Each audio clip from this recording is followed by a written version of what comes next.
Hey everyone, and welcome back to another industry report, one that I hope will be answering a question that many of you have been thinking about, probably, and that is, just what the hell was actually going on with Bungie and Activision? Why did Marty O'Donnell seemingly just get thrown in the bin? Of course, Marty O'Donnell, one of the co-founders of Bungie, the guy that composed the Halo soundtrack, so pretty notable figure, really. A lot of people have wondered that. Well, actually, what's happened is this week, Marty O'Donnell did an interview. This was a YouTuber called Hidden Xperia, and O'Donnell was very candid. He actually talked about his experiences being on the Bungie board when the deal with Activision was being made, and he has got a story about something that happened over dinner that, suffice to say, I think you will find very interesting and a little bit crazy. And yeah, I mean, I hope you like foie gras analogies. So there's that to get into. Of course, if you want more content on our channel, you can check out the Cyberpunk video. Of course, you can like and sub to help us out. Patreon for some cool physical loot in your postbox. And with that said,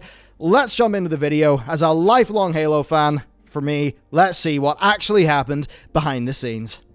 Alright, so let's get straight into the interview. Now, it's quite nice, actually. I mean, it's obviously grim subject matter, but it's actually great to see a candid interview. And a lot of people think that O'Donnell is just the composer on Halo, but actually he was a Bungie co-founder and he was on their board. Now, he is somebody who is not currently affiliated with Bungie, but what actually was quite good here is he was willing to accept his role in this whole situation because, of course, that deal with Activision, that was signed when he was on the board. It's something he signed off on, and he said that they knew the risks, they knew some of the downsides that could happen, and ultimately, well, the quote here is that it turned out exactly as bad as they thought it would be. And he actually highlights that the only people who will admit that are no longer working with Bungie, and that there's a reason why we've generally got diplomatic, political answers about how the relationship just did not work out. An example of that, just if you're interested, is David Daig saying last year, when he told Eurogamer, I believe, that Bungie and Activision just naturally decided to part ways, right? Because they just had, a difference of the way they wanted to do things.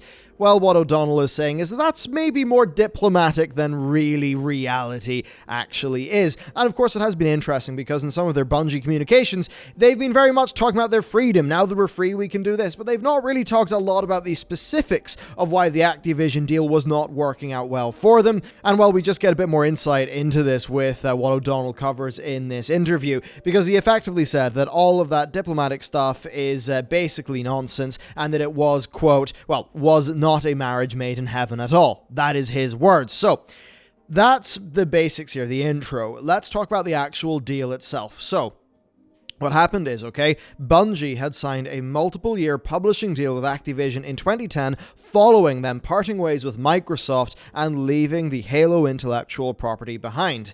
9 years and 2 games later, that whole deal with Activision was over. Now, Activision did not own Bungie, it was just a publishing agreement. Now, when Bungie left Microsoft, they left Halo behind. That was pretty major for them, but that really was with an understanding that in their next deal, what they really wanted was total control over the new IP that they wanted to create. And that obviously does make a lot of sense, but it was really hard. Basically, O'Donnell said that for most of the publishers, this is something that was non-negotiable, and that basically the only one who was going to be okay with that was, Activision. And they were in a situation where O'Donnell was basically thinking to himself, oh, we shouldn't do this, that he had a bad feeling in his gut, but that basically Activision alone were the publisher who actually promised that Bungie would retain ownership over the Halo or the Destiny IP. And obviously that's really important because when Bungie left, they still were able to have the Destiny IP. So combine that with the massive investment they received. Oh, is it NetEase? It's either Tencent or NetEase. I believe it's NetEase. So combine, those two factors together, they were able to make a successful exit. So even though it was obviously not the best deal ever, still actually having ownership of that IP really did, I think, save their bacon a bit. And basically, it seems like just before that deal was there, Microsoft were making a super serious offer, but the killer was they would not offer ownership of the intellectual property to Bungie, which meant that ultimately Bungie couldn't go with it, forcing them to go with Activision. And basically, Activision's deal was the lesser of multiple evils. That is really what it seems to have been the thought of many people in the Bungie board.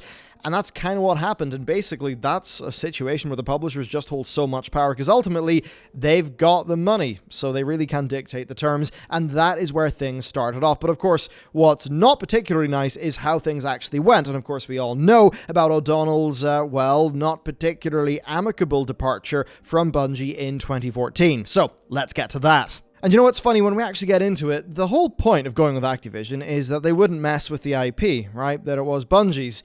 So what was the thing that Activision did? Well, obviously it was mess around with the IP, and this is something that caused, issues. Now, eventually, O'Donnell was fired without charge in 2014. Now, he claimed that Activision were interfering with the creative process of Destiny, that they, say, replaced his composed trailer music with their own, right, without his consent, and basically were just going above his head and, messing around with things. Now, O'Donnell, he believed that this constituted an overstep in what Activision were actually supposed to be doing on the project, and he was none too pleased about it. Now, this appears to have been around the time that Bungie and Activision basically turned on O'Donnell and forced him out. Now, actually, he won his lawsuit that happened after he was dismissed in 2015. Now, this was over Bungie's attempts to force him out of the company and also have him give up his stock and future, profit entitlements. Well, thankfully for Marty O'Donnell, he won his case. He actually has, he says, a nice chunk of Bungie stock, and that probably means that he's going to be in a pretty tidy financial situation. I mean, hey, fair enough. It's good that he did not get dicked out of what he was due just because of, everyone in the big corporate hierarchy just turning against him and getting rid of him. Now, O'Donnell's spicy one, what he calls the spicy one here, is that, not only did Activision not have the legal right to mess with the intellectual property, but, right, and here's where we get into it, they only would have been prevented from messing with the IP had all of Bungie's leadership, all of them, prevented them from doing so. So basically, they needed all 7 seals from the heads of Bungie to actually sort of keep the demon of Activision locked out. And O'Donnell said that this is not what happened, right? That's why they fired him.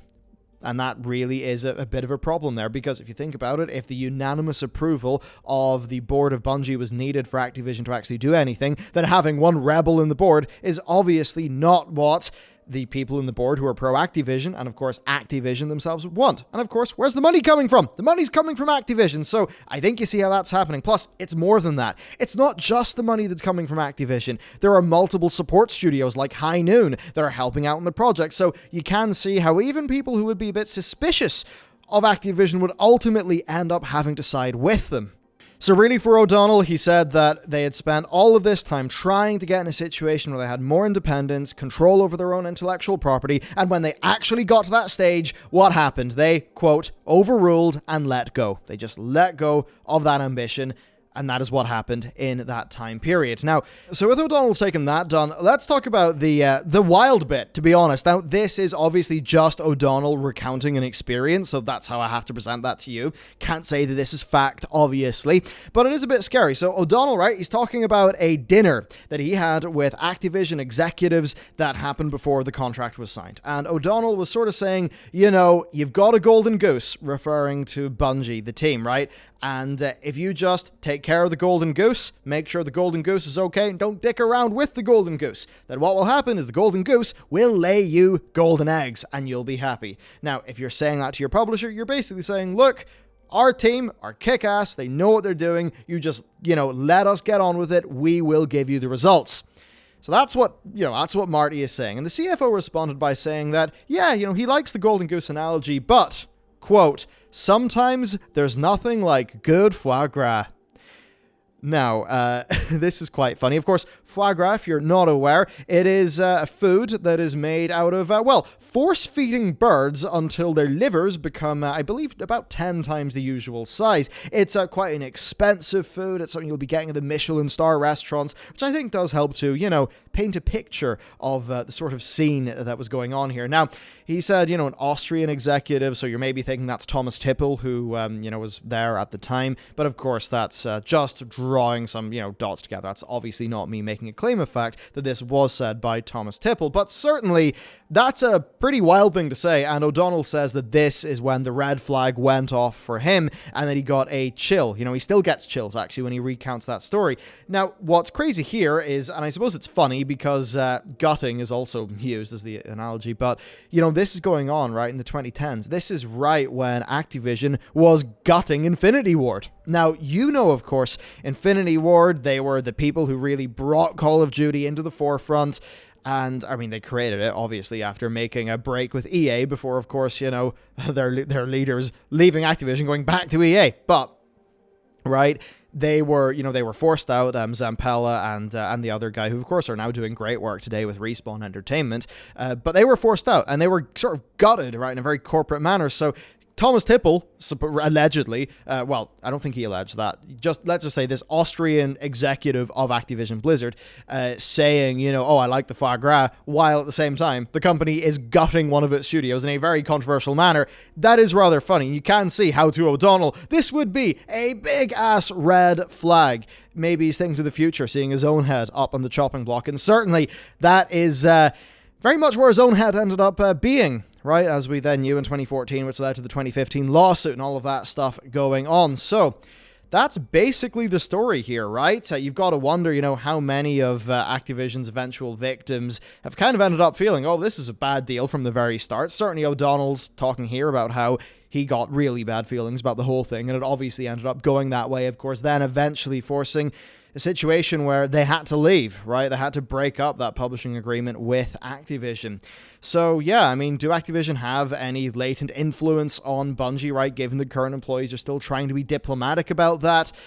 I've got to wonder. That's sort of what O'Donnell was insinuating, but certainly I'll say that, if you read in between the lines of a bunch of what Activision have said recently, it's not been spicy against Activision, but it's very much been wink, wink, nudge, nudge. Now that we're free, the game's going to be better. Of course, from what we understand there was a situation where, Bungie really wanted to run it as a live game with a lot of seasons, a lot of updates, gameplay-focused things, but Activision really wanted annualized releases, so that caused a lot of butting heads. So, they just wanted to get away from that. That's why they ended up leaving. But I suppose the amount of spookiness, right, and the sort of, the backroom stuff, that's maybe what you'll never hear from current Bungie people, which, a part of that, yeah, they're not going to say defamatory things about an ex-partner of theirs because at the end of the day, it's not really going to look good in them when they go into future negotiations, right? Let's just say you want to enter a deal with somebody and then you see that person actually trash-talked somebody that they made a deal with in the past. Even if you think that person in the past was a bit of a dick, you're still going to be a little bit wary, or at least in business, that's kind of like what the risk arithmetic is going to look like for things like that. But still, the foie gras comment. Wow, that is a very, that's just a spicy thing to say, and it's funny that it ended up playing out like that, and that was said around the time that Infinity Ward was gutted as well. But yeah, there you go. It's funny, this is not a story that I can, finish by saying, and there you go, now the industry's better, we all understand what happened, but I think this is a situation where, I loved Halo when I was growing up. I still do. Halo 3, Master Chief Collection, 14th of July. Very excited. And I'm sure a lot of you do as well. I'm sure a lot of you wondered, well, what happened to Marty O'Donnell? What happened to Destiny? Why did all that stuff happen in that way? Well, hey, now we know a little bit more of that. And I suppose as somebody who also covers Blizzard games, that's where, most of our, finances come in, right? It's for the other channel, because it is a larger channel. It is interesting, because Blizzard, of course, are a business unit of Activision Blizzard, so, interesting. Anyway, that's it for this video. I hope you enjoyed it, and, of course, consider liking, subbing, all that good stuff. If you want to get a bit more into it, you can get some cool physical loot on our Patreon. But yes, that's it for me. Thank you for watching. I'll see you next time.